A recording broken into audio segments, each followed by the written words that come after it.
ہم کام کی باتیں کرتے ہیں، بیکار ترانہ کیا جانے، ہم نبض شناس فطرت ہیں، وقت گوانا کیا جانے۔ ظالم ہے وہ کوئی، ظالم ہے وہ کوئی جو آبادی کو ویران کرے، ظالم ہے وہ کوئی جو آبادی کو ویران کرے۔ ہم آگ بجھانے والے ہیں، آگ لگانا کیا جانے۔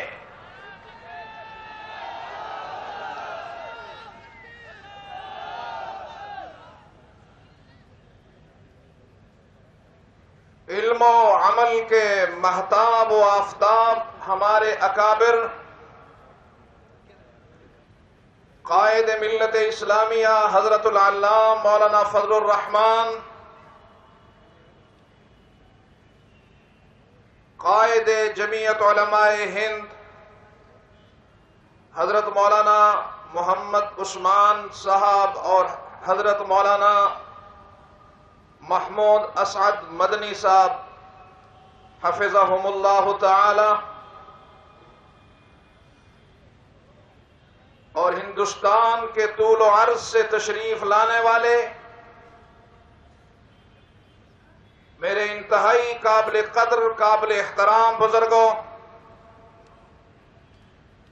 جمعیت علماء ہند نے آج کی عظیم الشان کانفرنس کا انعقاد ایک ایسے وقت میں کیا کہ ظہر الفساد فی البر والبحر کا مصداق ہے۔ ایک طرف امن کے قیام پر ظلم و بربریت کی انتہا ہو رہی ہے، تو دوسری طرف ناحق انسان کا خون ہر گلی کوچے میں بہایا جا رہا ہے۔ ایک طرف عصبیت کو فروغ دیا جا رہا ہے، تو دوسری طرف مسلکی فرقہ واریت کو اجاگر کیا جا رہا ہے، اور پھر نوجوان نسل کو اپنی راہ سے ہٹانے کے لیے فحاشی اور عریانی کا سیلاب انہیں اپنے ساتھ بہا رہا ہے۔ ایسے میں ہمارے اکابر انہوں نے پھر بزم کو پرنور بنانے کے لیے، اس بزم کو اپنے اکابر کا پیغام دینے کے لیے پھر انہوں نے آغاز کیا۔ آج عالمی امن کانفرنس کا انعقاد کر کے یہ کوئی آسان کام نہیں تھا۔ اس کے لیے میں مبارکباد دیتا ہوں قائد جمعیت مولانا محمود مدنی کو، میں کلمات تحسین پیش کرتا ہوں اپنے اکابر کو، اور میں کلمات تبریک پیش کرتا ہوں اپنے قائد مولانا فضل الرحمان کو کہ انہوں نے وقت کی نزاکت کو محسوس کرتے ہوئے اس مشکل ترین عمل کی بنیاد ڈالی اور اس کا اجرا اور اس کا اعادہ کیا، جس کا یہ تسلسل ہے اسی کا جس میں ہمارے اکابر نے دارالعلوم دیوبند کی بنیاد رکھی۔ تو دارالعلوم دیوبند کی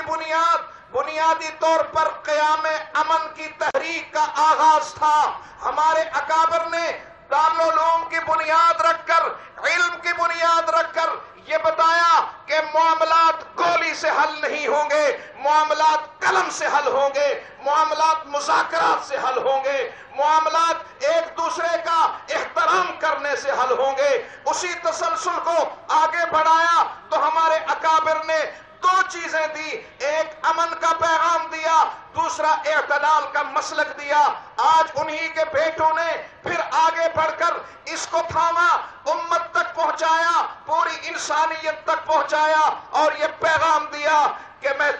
آج یہ پیغام دیا پوری انسانیت کو کہ کچھ سمجھ کر ہوا ہوں موج طوفان کا حریف، کچھ سمجھ کر ہوا ہوں موج طوفان کا حریف، ورنہ میں جانتا تھا کہ عافیت ساحل میں ہے۔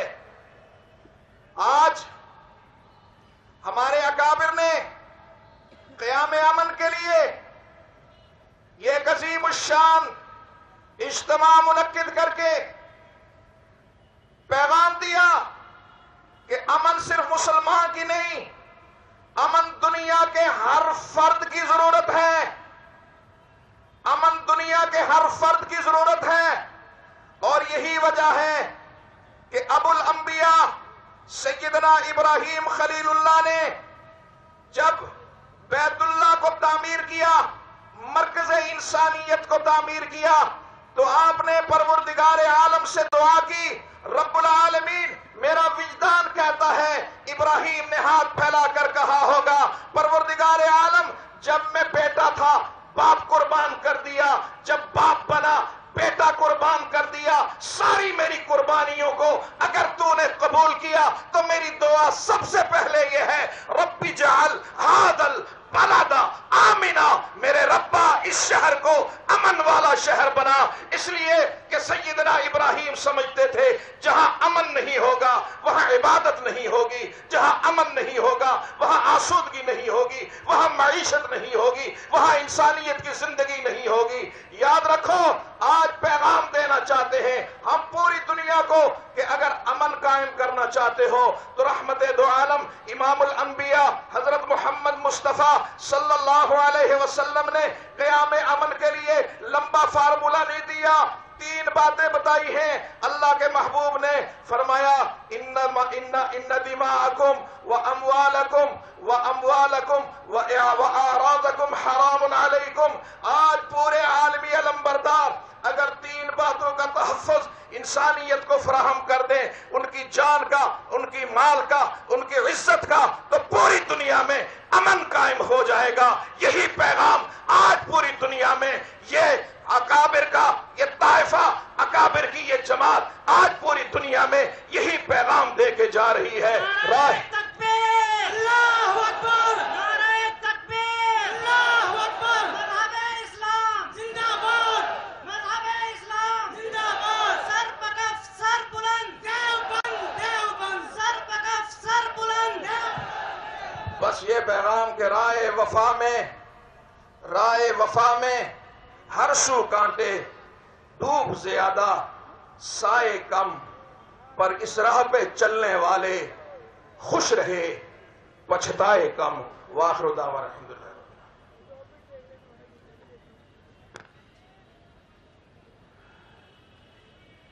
مولانا سعید یوسف صاحب مدظ اللہ العالی کی اس تقریر کے بعد جس میں اسلام کے پیغام امن کو واضح انداز میں پیش کیا گیا، میں درخواست کرتا ہوں ملک کے مشہور مقرر مائع ناز خطیب جامعہ محمودیہ کانپور کے محتمم اور جمعیت علماء صوبہ یوپی کے نائب صدر حضرت مولانا متین الحق اسامہ کانپوری دامت برکاتہم سے مولانا تشریف لائیں اور اپنے مخصوص انداز میں اس مجمع کو مخاطب فرمائیں۔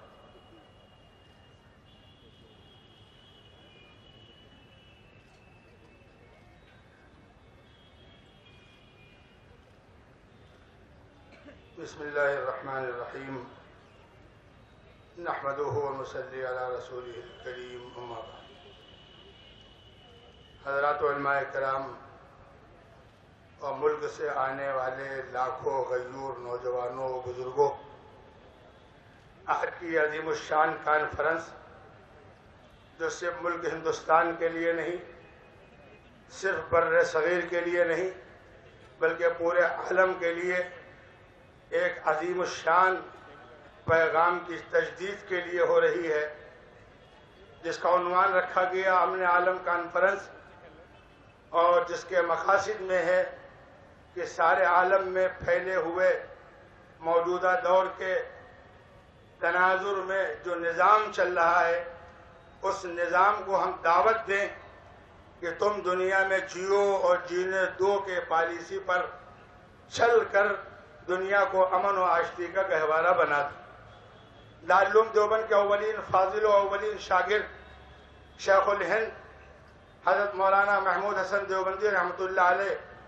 کہ تحریک ریشمی رومال کے 100 سال پورے ہونے پر پورے ملک و بر صغیر میں حضرت کے پیغام کو اور ان کی شخصیت کو عام کرنے کے ساتھ ساتھ دیوبند کی 2 روزہ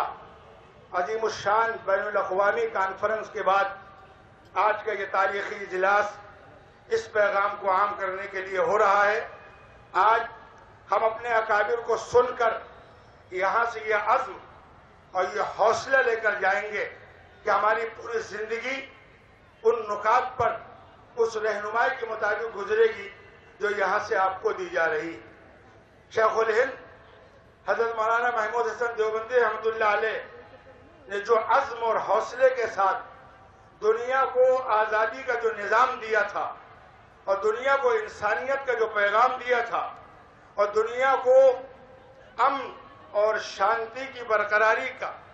اور ظالموں کی کمر توڑ کر مظلوموں کو ان کے پیروں پر کھڑا کر کے ان کو کھلی فضا میں جینے کے حق دلانے کے لیے جو تحریک چلائی تھی، اس تحریک کا تسلسل ہے آج کا یہ اجلاس اور آج کی عظیم الشان کانفرنس۔ لیکن اس تحریک کے تسلسل کے لیے ہم کو سب سے پہلے اپنا جائزہ لینا ہوگا کہ ہمارے اندر حوصلہ کتنا، ہمارے اندر عزم کتنا، ہمارے اندر جرأت کتنی، ہمارے اندر ایثار کتنا، ہمارے اندر حالات کا مقابلہ کرنے کے لیے جذبہ کتنا، اور جذبہ کن اصولوں کے تحت ہے۔ جب تک ہمارے سامنے کوئی ٹارگٹ نہیں ہوگا، کوئی نصب العین نہیں ہوگا، اور پھر اس نصب العین کو سمجھ کر اس کو پانے کا، اس کو عبور کرنے کا جذبہ نہیں ہوگا، جب تک ہمیں کامیابی کی منزل نہیں ملے گی۔ اس لیے آج کا یہ اجلاس امن عالم کے حوالے سے ہمارے دلوں کو جھنجھوڑ کر ہمیں نصب العین دے رہا ہے، ہمیں اپنے نصب العین بھولے ہوئے سبق کو یاد کرا رہا ہے، ہمیں ایک نشانہ اور ہدف دے رہا ہے، اور یہاں جمع کر کے یہ عہد لینے کے لیے بیٹھا ہے کہ اس نشانے کے مطابق اپنے اکابر کی ان عظیم جدوجہد و کارناموں کو سامنے رکھ کر ہم انشاءاللہ اپنی اگلی زندگی پوری کی پوری کھپا دیں گے۔ ہم چاہے مدرسوں میں ہوں، چاہے مسجدوں میں ہوں، چاہے خانقاہوں میں ہوں، چاہے تجارت کے میدان میں ہوں، حکومت کے میدان میں ہوں، اسکولوں اور کالجوں یونیورسٹیوں میں ہوں، ہم دنیا کے کسی خطے میں ہوں، ہم اپنے نصب العین کو پانے کے لیے ہر لین سے آخری درجے کی جدوجہد کریں گے۔ کامیابی کی یہی 2 بنیاد ہیں، انسان نصب العین اور ٹارگٹ کو سامنے رکھے اور اس کے لیے اس کے اندر ایثار کا اور آخری درجے کی قربانی کا جذبہ ہو۔ جب تک یہ 2 باتیں نہیں ہوں گی، آج الحمدللہ جمعیت العلماء ہند کے فارم سے، پلیٹ فارم سے بر صغیر اور مختلف ممالک کے موجود عزم حوصلے والے علماء کے حوالے سے یہ پیغام جا رہا ہے کہ امن پوری دنیا کی ضرورت ہے، امن ہر ملک کی ضرورت ہے، امن ہمارے ملک کی بھی ضرورت ہے، پڑوس کی بھی ضرورت ہے، پڑوس کے پڑوس کی بھی ضرورت ہے۔ بلا امن کے نہ حکومتیں چل سکتی ہیں، بلا امن کے نہ معیشت کامیاب ہو سکتی ہے، بلا امن کے نہ عبادتیں ہو سکتی ہیں۔ اگر امن نہیں ہوگا تو عبادت گاہیں محفوظ نہیں ہوں گی، اگر امن نہیں ہوگا تو عصمتیں محفوظ نہیں ہوں گی، اگر امن نہیں ہوگا تو تجارت محفوظ نہیں ہوگی، اگر امن نہیں ہوگا تو حکومتیں محفوظ نہیں ہوں گی، اگر امن نہیں ہوگا تو ذہن کا سکون نصیب نہیں ہوگا۔ اس لیے عبادت کے لیے بھی اگر امن چاہیے تو تجارت کے لیے بھی امن چاہیے اور حکومت کے لیے بھی امن چاہیے اور عفت اور عزت کی حفاظت کے لیے بھی امن چاہیے، اخلاق کے تعین کے لیے اور اس کو بڑھانے کے لیے بھی امن چاہیے۔ اس لیے آج کی عظیم الشان کانفرنس ہم سے یہ عہد لینے کے لیے آئی کہ ہم امن کے خلاف ہر کام کو نکال دیں گے، دنیا کے ان ظالم طاقتوں کو، دنیا کے ان خود غرض لوگوں کو، دنیا کے ان امن کے دشمنوں کو یہ پیغام دے دیا جائے کہ امن کی حامی طاقتیں یکجا ہو گئی ہیں، وہ ملکوں کے اعتبار سے، افراد کے اعتبار سے، دنیاوی اعتبار سے ان سارے ظالموں کو یہ پیغام دے دینا چاہتی ہے کہ تم یا تو اپنی اصلاح کر لو، اپنے ذہن کو سدھار لو، اپنے کردار کو سدھار لو، اپنے اخلاق کو سدھار لو، اپنے نظریے کو سدھار لو۔ زبردستی بالجبر امن کے خلاف اپنی مرضیات دنیا میں تھوپنے کا جو نظریہ دنیا نے بنا رکھا ہے، 2 رخی پالیسی بنا رکھی ہے، اس کو نکار کر یہ آج کا مجمع، یہ علماء کا مجمع، یہ بر صغیر نہیں، عالم انسانیت کا مجمع یہ پیغام دینے جا رہا ہے کہ امن کے قیام کے لیے جو چیز امن کے دشمن ہے، نمبر 1 دہشت گردی، نمبر 2 فرقہ پرستی، نمبر 3 منشیات اور عیش پرستی، نمبر 4 بے حیائی کا سیلاب، اور اس کے ساتھ ساتھ امن کی ایک بہت بڑی دشمن چیز ہے طاقت اور دولت کا غرور۔ جب تک دماغوں سے طاقت اور دولت کا غرور نہیں نکلے گا امن قائم نہیں ہو سکتا، وہ چاہے فرد کے اندر ہو اور چاہے تنظیم کے اندر ہو اور چاہے ملک اور حکمرانوں کے اندر ہو۔ اس لیے آج کی عظیم الشان اجلاس اس پیغام کو لے کر امن عالم کانفرنس منعقد کر رہا ہے کہ امن کے خلاف، ہر نظام کے خلاف ہم آپ انشاءاللہ کھڑے ہو کر دنیا سے بد امنی کو مٹا کر امن و امان کو قائم فرمائیں گے۔ اللہ ہمیں نصب العین جو مل رہا ہے اور جو 1400 سال سے ملا ہوا ہے اور جس کی تجدید آج ہو رہی ہے، اس نصب العین کو اپنا کر ایثار و قربانی کے ساتھ اگلی منزل طے کرنے کی اللہ توفیق عطا فرمائے۔ اب آپ کے سامنے تشریف لا رہے ہیں ام المدارس دارالعلوم دیوبند کے نامی گرامی فرزند، ملت اسلامیہ کے سلسلے میں رشد و ہدایت کے جذبات پیدا کرنے کے حوالے سے اپنے سینے میں دھڑکتا ہوا دل رکھنے والی شخصیت، ممتاز عالم دین، صاحب قلم اور تحریک شیخ الہند پر وسیع نگاہ رکھنے والے موقر عالم محترم حضرت مولانا مفتی سید محمد سلمان صاحب منصور پوری دامت برکاتہم العالیہ، استاد حدیث و مفتی جامعہ قاسمیہ مدرسہ شاہی مراد آباد۔